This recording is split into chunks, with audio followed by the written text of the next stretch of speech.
వార్తల్లో వచ్చిన వాస్తవాలను చర్చించే ప్రయత్నం అయితే చేద్దాం. ఒకసారి చూడొచ్చు, ఇది fake mafia CMO Telangana rising top communication పేరిట గ్రూప్ ముఠాగా ఏర్పడి ప్రతిపక్షంపై విష ప్రచారం. సీఎం పీఆర్ఓ మీడియా డైరెక్టర్లే దానికి అడ్మిన్లు.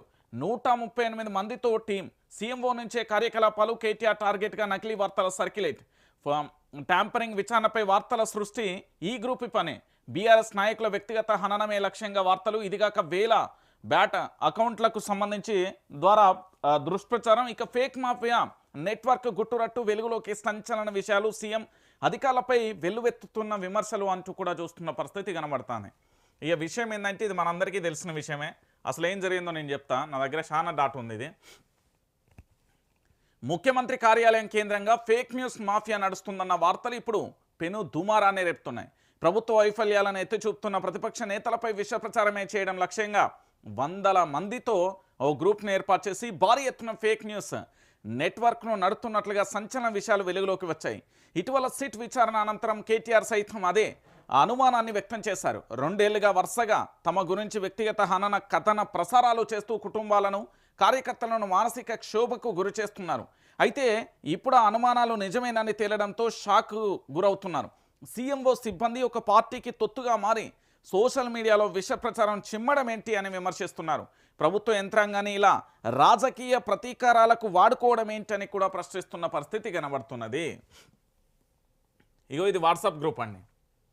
ఇక్కడ కనబడుతున్నది తెలంగాణ ఏది రైజింగ్ టాప్ కమ్యూనికేషన్కి సంబంధించిన గ్రూప్. ఇలా ఈ గ్రూప్కు సంబంధించి సీఎంఓకి సంబంధించిన కీలక వ్యక్తులు ఎవరైతే ఉన్నారో వాళ్ళే గ్రూప్ అడ్మిన్. దీనికి సంబంధించి ఏమున్నదో ఒకసారి కూడా చూసే ప్రయత్నం చేద్దాం. తెలంగాణ పాలనా కేంద్రమైన ముఖ్యమంత్రి కార్యాలయం ఇప్పుడు రాజకీయ దుమారానికి కేంద్ర బిందుగా మారింది కూడా. ప్రభుత్వ పథకాలను ప్రజల్లోకి తీసుకెళ్లాల్సిన అధికార యంత్రాంగం ప్రతిపక్ష పార్టీల నేతలే లక్ష్యంగా కూడా డిజిటల్ యుద్ధం చేస్తుందన్న ఆరోపణలు రాష్ట్ర రాజకీయాలలో ప్రకంపనలు సృష్టిస్తున్నాయి. ఇక తెలంగాణ రైజింగ్ టాప్ కమ్యూనికేషన్ పేరిట సాగుతున్న ఈ దందాకు సంబంధించి కాస్త లోతుగా మనం చర్చించే ప్రయత్నం చేద్దాం. విషయం ఏంటి అంటే, తెలంగాణ రాష్ట్ర రాజకీయాల్లో ఇప్పటి వరకు మీరు చాలా రాజకీయ పార్టీలను చూసారు. అది ఎన్టీఆర్ ప్రభుత్వమైనా కావచ్చు, లేదా చంద్రబాబు ప్రభుత్వమైనా కావచ్చు, వైఎస్ రాజశేఖర రెడ్డి ప్రభుత్వమైనా కావచ్చు, రోషయ్య గారి ప్రభుత్వమైనా, కిరణ్ కుమార్ రెడ్డి ప్రభుత్వమైనా, కేసీఆర్ ప్రభుత్వమైనా, రేవంత్ రెడ్డి ప్రభుత్వమైనా. అయితే గతంలో ఉన్న ప్రభుత్వాలకు సోషల్ మీడియా అంతగా కూడా ఎక్కడ వేదికగాలే, సోషల్ మీడియాను అంతగా కూడా అప్పట్లో ఇంత ప్రాచుర్యం పొందలే. అది అందరికీ తెలిసిన విషయమే. సో ఇలాంటి పరిస్థితులలో ఇప్పుడు సోషల్ మీడియాకు సంబంధించి ప్రాచుర్యం పొందింది. ఎందుకంటే ఆధునిక యుగంలో అడుగుపెట్టాం. ప్రతి ఒక్కరి చేతిలో కూడా ఫోన్లు ఉన్న పరిస్థితి కనబడుతుంది. దాంతో వివిధ అంశాలకు సంబంధించి అది న్యూస్ నెట్వర్క్, ఇతరత్ర యాప్లను ఉపయోగించి పూర్తి స్థాయిలో వాళ్ళ యొక్క జీవన గమనానికి సంబంధించి ఒక రకంగా కూడా ఉపయోగపడుతున్నాయి ఈ శాస్త్ర సాంకేతిక పరిజ్ఞానానికి సంబంధించిన మొబైల్స్. అయితే ఈ మొబైల్కు సంబంధించి వీళ్ళు ఎట్లా చేస్తున్నారు అంటే, ఒకసారి మీరు అందరూ కూడా ఆలోచించండి. ముఖ్యమంత్రి గారి కార్యాలయం దేనికోసం పనిచేయాలి?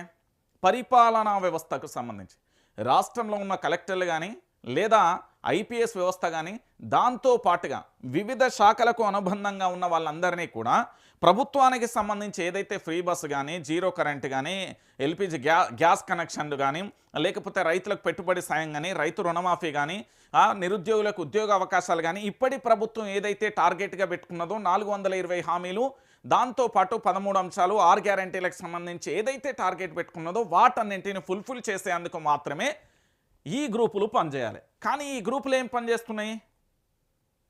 కేటీఆర్ కిటికీకి దోమ గుట్టింది, ఆ దోమ ఆడదా మొగదా? హరీష్ రావు ఇంట్లో కుక్క మొరిగింది, ఆ కుక్క ఆడదా మొగదా? కవిత ఇంట్లో పిల్లి వలికింది, ఆ పిల్లి ఆడదా మొగదా? కేసీఆర్ ఇంట్లో ఆవు మొరింది, ఆ ఆవుకు సంబంధించి ఒక ఆవే ఉన్నదా, లేకపోతే ఎడ్లు కూడా ఉన్నాయా? గిట్లా రాసుకత్తాలు వీళ్ళు. తెలంగాణ భాషలో చెప్పాలంటే గిదే ప్రయత్నం, ఇంకేం లేదు. వీళ్ళు విష ప్రచారానికి నాందిగా మారేళ్ళు.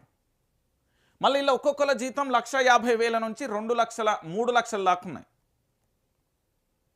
మినిమం 1,00,000 3 లక్షల వరకు జీతాలు. సరే, వాళ్ళ పొట్టు ఎందుకు కొట్టాలి? వాళ్ళు కూడా బాగుపడాలి, కాదంటలేం. అందరూ బాగుపడాలి. ఎందుకంటే ఈ గ్రూప్లో ఉన్న వాళ్ళు అందరూ బాగుపడాలి. దాంతో ఏమంటే వాళ్ళ కుటుంబాల జీవితాలలోనైనా వెలుగులు వస్తాయి. కానీ విష ప్రచారం, లేని వార్తను ఉన్నట్టు, ఉన్న వార్తను లేనట్టుగా గజిబిజికి కేర్ ఆఫ్ అడ్రస్గా వీళ్ళు మార్చే ప్రయత్నం చేస్తున్నాం. ఇది వీళ్ళ వల్ల ఏమవుతుందంటే ముఖ్యమంత్రి ప్రతిష్ట దెబ్బతింటుంది. ఎందుకంటే ఉన్న వార్తలను సర్క్యులేట్ చేస్తే ఎవరు పెద్దగా ఇబ్బంది పడే అంశం కాదు, ఎవరు పెద్దగా కూడా ఆలోచించే అవకాశం కూడా లేదు. కానీ ముఖ్యమంత్రి గారిని ఇబ్బంది పెట్టే విధంగా మారుతున్న పరిస్థితులు మారిపోతున్నాయి ఈరోజు. ఎందుకంటే ఈ ఫేక్ వార్తలను సృష్టించడం ద్వారా ఒక వ్యక్తి యొక్క వ్యక్తిగత హననం మారుతుంది. ఈరోజు బీఆర్ఎస్కు సంబంధించిన కేటీఆర్ వ్యక్తి హననం చేయొచ్చు, వాళ్ళ యొక్క జీవితాలకు సంబంధించి హరీష్ రావుదో, కవితదో, కేసీఆర్దో, సంతోష్ రావుదో, లేకపోతే బీఆర్ఎస్ పార్టీ నేతలదో, బీజేపీలదో, కమ్యూనిస్టులదో, టీజేఎస్దో, లేకపోతే ఇంకెవరిదో చేసిరు కావచ్చు. రేపు కర్మ రిపీట్గా మళ్ళీ వాళ్ళు అదే చేస్తే, ఇప్పుడు ప్రభుత్వంలో పూర్తి స్థాయిలో కూడా అనేక రకాలైన ఫేక్ వార్తలను ద్వారా చాలా ఇబ్బందికరంగా మారిపోతుందంటూ బీఆర్ఎస్ పార్టీకి సంబంధించి చాలా నేతలు వై సతీష్ రెడ్డి కానుండి మొదలు పెడితే, మన్న క్రిషాంక్ కాను మొదలు పెడితే, జగన్మోహన్ కానుండి మొదలు పెడితే చాలామంది కూడా ఫిర్యాదులు చేశారు. ఆ ఫిర్యాదులలో చీమ గుట్టినంత కూడా ఎంక్వైరీ జరగలేదు. కానీ ప్రశ్నించే గొంతుకలు మాట్లాడినా లేదా ఇంకేమన్నా ఎవరైనా మాట్లాడినా కూడా ఆగమాగం అడివడివైపోతున్నారు వీళ్ళైతే.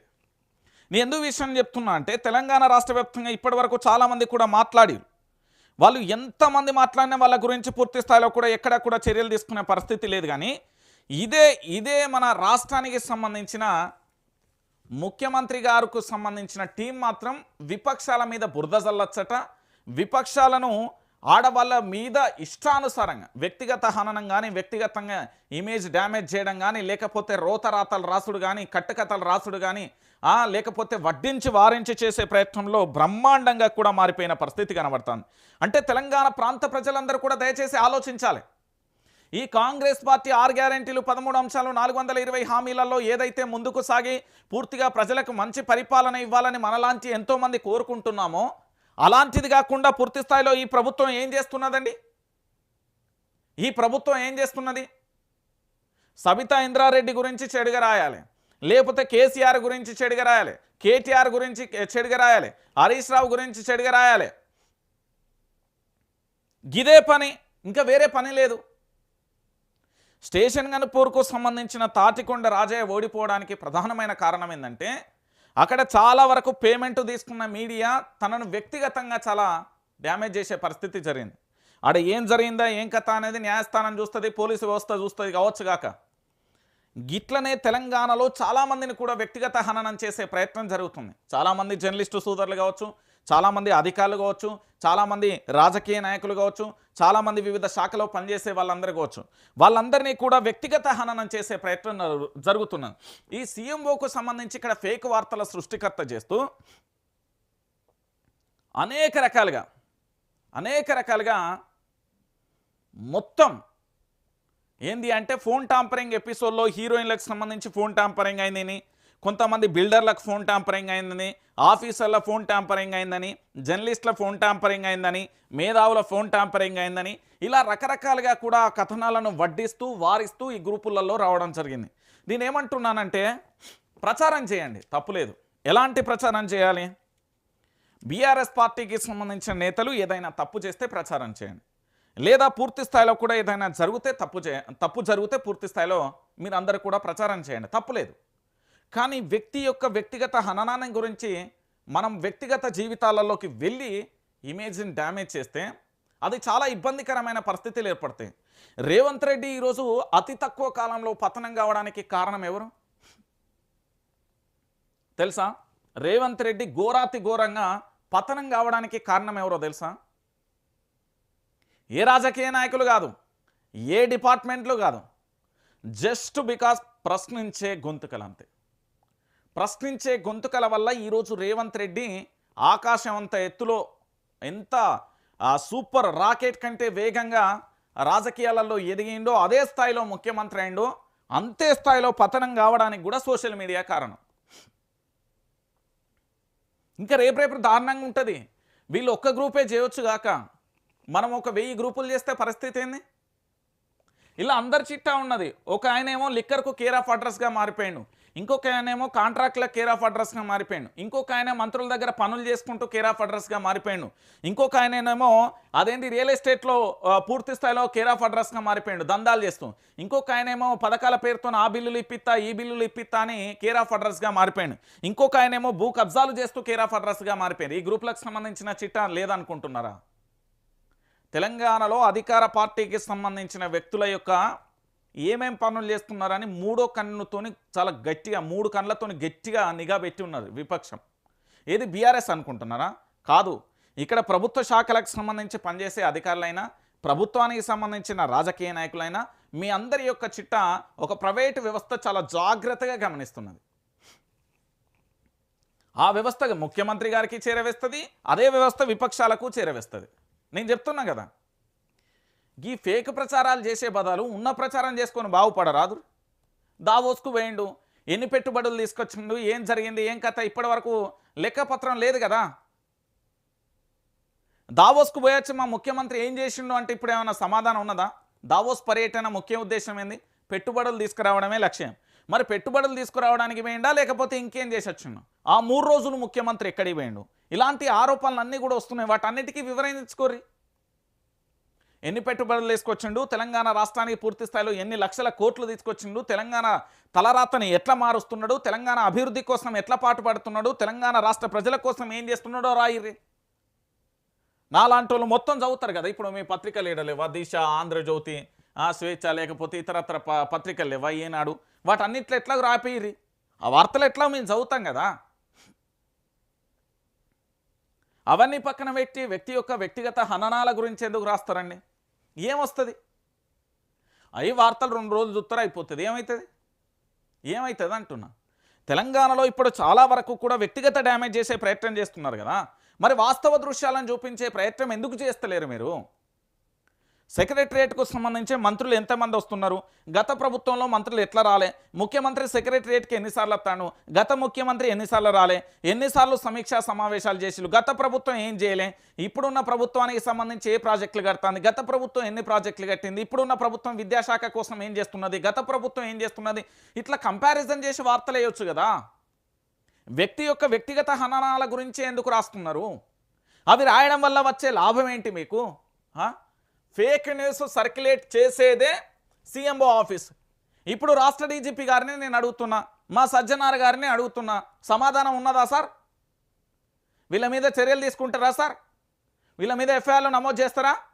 వీళ్ళని ఎట్లయితే ఉగ్రవాదులు, మర్డర్లు చేసి రేపిస్టులు అంతకంటే దారుణంగా ఎంత ఘోరంగా మమ్మల్ని అరెస్ట్ చేసిలో అట్లా అరెస్ట్ చేస్తారా సార్? ఇప్పుడు రాజ్యాంగం గుర్తొస్తుందా?